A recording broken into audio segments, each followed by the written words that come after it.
David Hinson Morehouse, born 1960, December 20th, here in Moncton, New Brunswick. Grew up in places called Burt's Corner, just outside of Fredericton.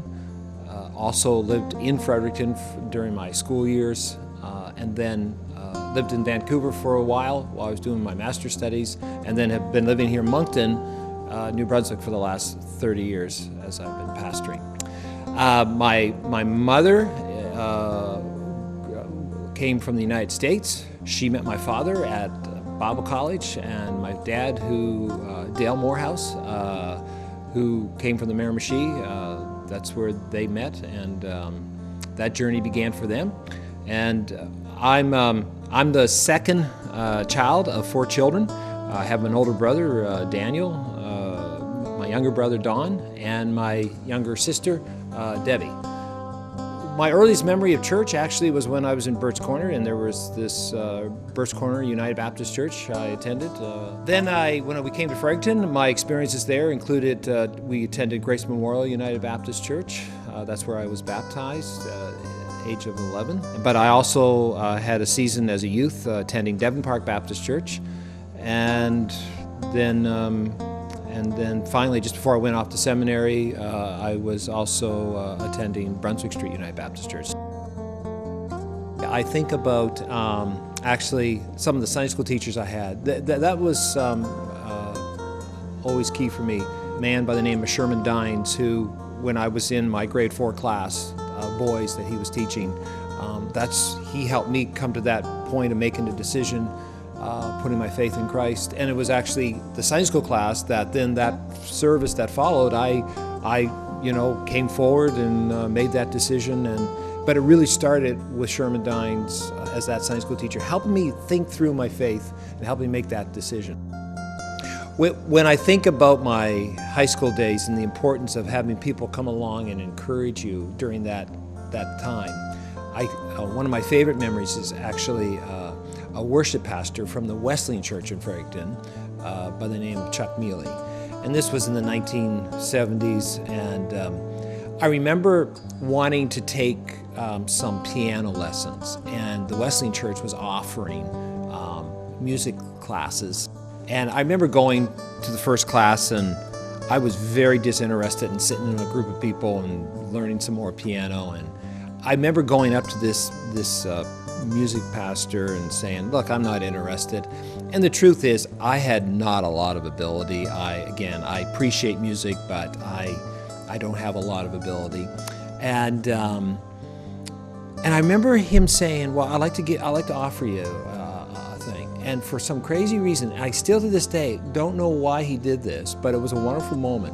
He said, "If you want to," he says, "I'll give you free lessons, and I'll give you personal free lessons." And here's the thing. Yeah, he taught me some piano, and I learned some neat things on piano in relationship to all that. But more importantly, I got to talk about my call to ministry with him.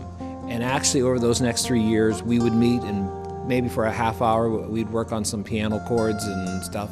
But then for the next half hour or so, we'd just sit and talk about what ministry in church was like. It was, again, a refining, focusing time of God's call in my life in a very profound relational way. So I just really appreciate that. I got to, right off the top say the very best friend I met was a young, beautiful woman by the name of Nancy Lee McLeod. And we continued that friendship for the last 33 years in marriage. So I just want to say it all started there. I was exposed for the first time to what I would just call very thoughtful, higher level thinking about our faith and coming to grips with what, how the Bible and how life all fit together. For me, the late Dr. Stuart Murray was a huge impact. I mean, everybody was, if I could be, kind and frank about it, I mean, he had a big presence, and he was, to say the least, intimidating, and he had a gruffness about him and whatnot. But for my personality, I think that was helped, knock off a few other edges for me. He wasn't afraid to get into my face and challenge me, and I appreciated that. But I also enjoyed his challenge to think more deeply and think more critically about life and faith, and he was the first one to do that.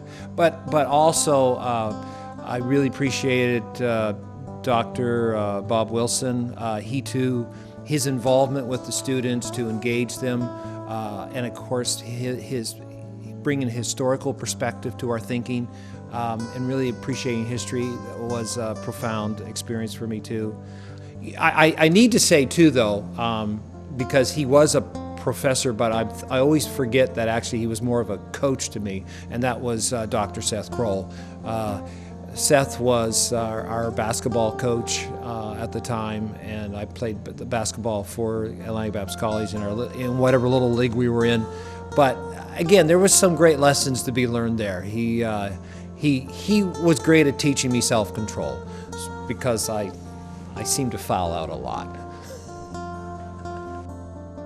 I went from the Baptist College, which was so formative for me for those first 2 years, and then I went back to Fredericton, and it was both economical for me, because I was thinking I was going to have to go on and do a master's study, so I wanted to, manage my money as best I could, and there was 2 good universities right there in Fredericton, so I then went to the Catholic University, St. Thomas University. So it was just so fun. I literally went from being taught by some of the Baptist leadership of our convention at the time, Dr. Bob Wilson, Dr. Stuart Murray, Dr. Michalowski at that time, and then the next 2 years I was spent sitting in classes with priests who were teaching me philosophy and history at St. Thomas University.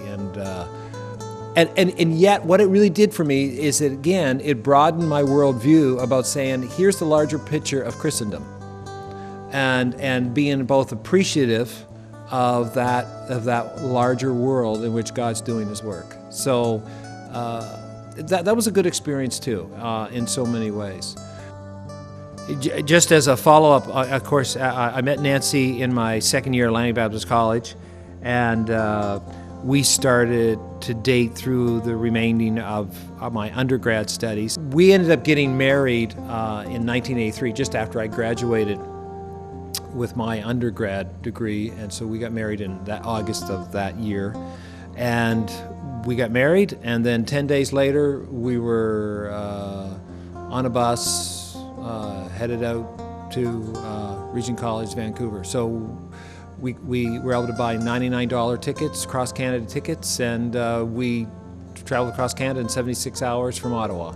And I just want to say I'll never, ever, ever want to do that ever again. And she would reiterate that experience. After I graduated from Regent College, Nancy and I received a call back to our very first local church pastoral ministry opportunity, and I had an interview in August of 1986 here at what was known at the time Allison United Baptist Church, out here in the southwest corner of Moncton. And God has done a lot of wonderful things over the decades that I've been here. It's been a great, on one level, I keep saying it's been a great experiment, because we keep trying different things along the way. The last 30 years of pastoring at this one church, I could honestly say that I've kind of felt like I've moved to 5 or 6 different churches in that last 30 years, all the different changes I've seen. But also, by staying in one place, I really can say it's been a wonderful experience of just journeying with people as we try to figure out what does it mean just to follow Jesus in the long haul, and how do we do that? How are we a community of faith? And in those 30 years, obviously, Nancy and I have had the joy of seeing 4 wonderful people come into our lives by the name of Megan and Thomas and Brett and Wesley, and I'm really proud to see all of them taken those next steps they're all now young adults, they're all in their 20s, and just to see how, what God's going to do in their life in the days to come. And again, I hope they know I'm their biggest cheerleader. In the last decade, I had the opportunity to come onto the board of World Vision Canada. It's an organization that its reach literally goes around the world, and through that, I've had the opportunity to grow and develop and rub shoulders with people both at very high levels of companies and organizations and abilities, which has really again been such a growing experience for me. But I also have had the wonderful opportunity of being exposed to seeing people in places that are just unimaginable, where poverty has driven people to desperate places, and yet see people there find hope in God, and seeing how we can help make a difference in the lives of the very poor.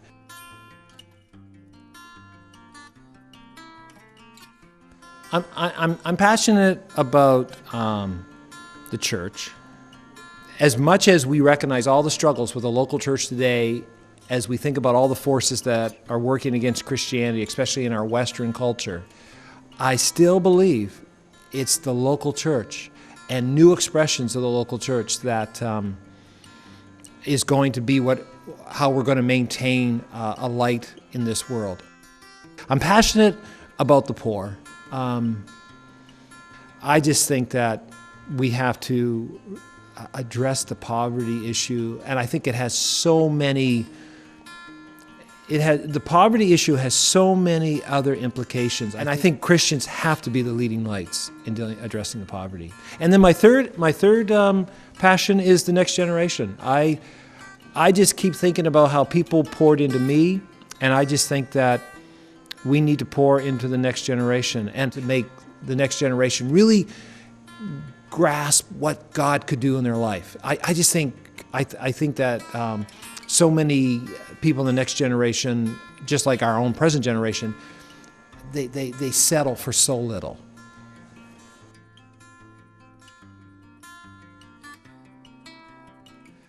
I do like to think I want to publish something. I've had the opportunity to do a little bit of publication, very minor things, but I guess I'm thinking I would like to write some stuff now. In what form, I don't know, but I'd like to publish something. Secondly, I would love to be involved in the next 10 plus years with innovative expressions of church. I think we need new models, new ways of approaching how we do church in our culture, in our society. And I would love to just be on the bit of the front edge of experimenting with that. And I'm really looking forward to it, because I think I've already got my feet in the water on some of that stuff. And I just think where God may be leading us the next 10 years is going to be really exciting. But I'd love to be part of that. And thirdly, the third thing I'd love to accomplish is my wife and I want to walk the way of St. James in Spain. So I want to hold on to that dream. I got to get in shape enough to do it. But it's one of those pilgrimage walks, and I think it kind of reminds us of the history of the Christian church over the thousands of years. And I think I'd like to remind myself I'm just a fellow pilgrim.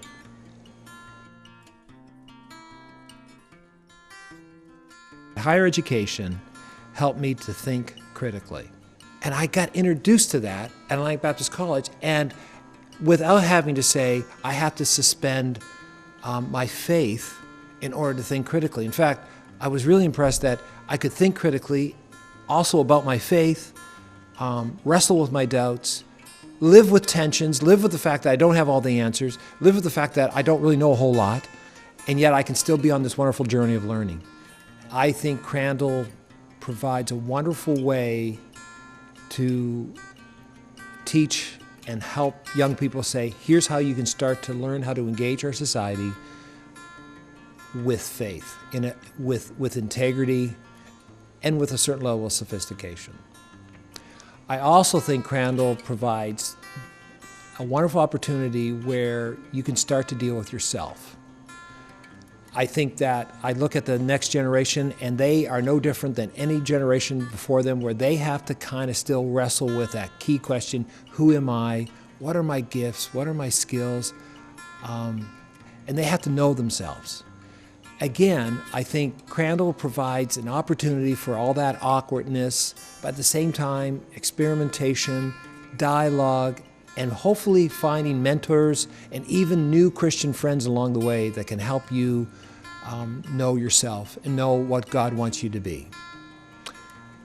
And lastly, I just think Crandall University really does provide a great place to learn and to sharpen the mind and to come to a place of humility to say, oh my goodness, there is so much I don't know, but I've begun a journey of learning, and Crandall's given me some really good tools to continue that journey.